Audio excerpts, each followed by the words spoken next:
பாகம் 2. அடுத்தது மகாலட்சுமி கோயிலில் அந்த 4 இப்போ ஃபோட்டோ எடுத்துருக்கேன் பாருங்கள். எனக்கு எங்கள் மாமா கல்யாணம் நடந்த ஃபோட்டோ.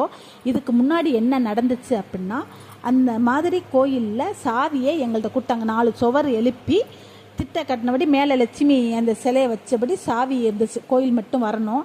அந்த மண்டபமாக இருந்துச்சு. அது கோயிலாக இல்லை, எல்லாரும் மண்டபம்னு சொன்னாங்க. அப்போ வாசுதளித்து சாணி போட்டு கோலம் போட்டு விளக்கேற்றுவேன், காலையிலையும் சாயந்தரமும். அப்போ ஈவினிங் நான் போய் விளக்கேற்றில் ஒரு தியானமாக, இது மண்டபம்ங்கிறாங்க, எப்போ கோயில் வரும்னு நான் தான் உருகி அந்த சாமியை நினச்சி நாராயணான்னு நினச்சேன். அந்த இடத்துல தான் இப்போ ஸ்ரீதேவி பூதேவியுடன் சீனிவாச பெருமாளும் மகாலட்சுமி இருக்கிறாங்க.